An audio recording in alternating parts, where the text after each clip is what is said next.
যে ধরনের টর্চারের মধ্যে দিয়ে গেছি, শুধু একটা কথা বলি, জাস্ট এইটুকু বলা উচিত না, তারপর বলে আপনাদের এই বর্বরতাটা দেখানোর জন্য যে ভাই ভাই প্লিজ প্লিজ প্লিজ ভাই একটু শেষ করে, আরও অনেকে কথা বলবে, আরও অনেকে একটু।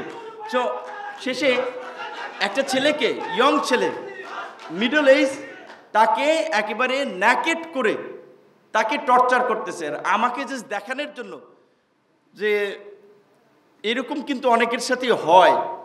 এখন তুমি চিন্তা করো ভাই, আমাদের যে সমস্ত বিষয় এগুলো যদি তুমি সহজে বলো, এবং তোমরা বলো এটা তারেক রহমান তোমাদেরকে এই ইনস্ট্রাকশন দিয়েছে, ছাত্রদল আর শিবিরের ছেলেরা, বিএনপি জামাতের লোকেরা এই অগ্নিসংযোগ করছে, তুমি এটা করবা, আমরা ব্রিফ করবো, সেখানে বলবা তোমার মামলা ডিসমিস করার ব্যবস্থা করে দেবো, না হলে সব মামলায় তোরে আসামি করবো, জিন্দিগিতে বাইরে যেতে পারবি না শেখ হাসিনা যতদিন আছে।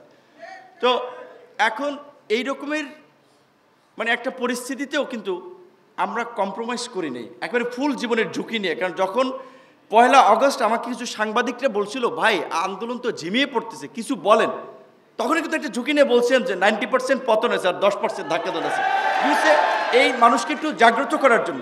তো আমরা চাই না, আমরা জাস্ট একটা কথা যে আমরা চাই না ওই বাংলাদেশ আর ফিরে আসুক।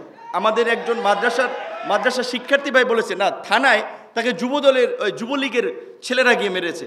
তো আমরা চাই না আবার এখন আমাদের সরকার, আমরা কাউকে গিয়ে থানায় মারবো, কিংবা পরবর্তীতে পলিটিক্যাল সরকার হবে, পুলিশ আবার কারো পলিটিক্যাল ওয়েপন হবে। যেটা এরশাদের সময় দেখেন পুলিশকে এরশাদের পেটোয়া বাহিনী বলতো, খালেদা জিয়ার সময় খালেদা জিয়ার পেটোয়া বাহিনী বলতো, আওয়ামী লীগের সময় আওয়ামী লীগের পেটোয়া বাহিনী বলতো। এখন এই পুলিশ কিংবা প্রশাসনের যে ক্যারেক্টার, কর্মপদ্ধতির, এইখানে কিন্তু খুব বেশি পরিবর্তন হয় নাই। তো আমার খুব ভয় হয় যে বোধহয় যাই বলেন, সামনে বোধহয় আমরা কিছু পরিবর্তন তো লক্ষ্য করব, কিন্তু এই প্র্যাকটিসটা বোধহয় পুরোপুরি বিলুপ্ত হচ্ছে না। তো অন্তর্বর্তীকালীন সরকারকে ঘিরে আমাদের খুব আশা ছিল এই মৌলিক জায়গাটাতে রাষ্ট্র ব্যবস্থা অন্তত পরিবর্তন আসবে। আমাদের 2 জন সম্মানিত উপদেষ্টা আছে, তাদের প্রতি এইটাই আহ্বান।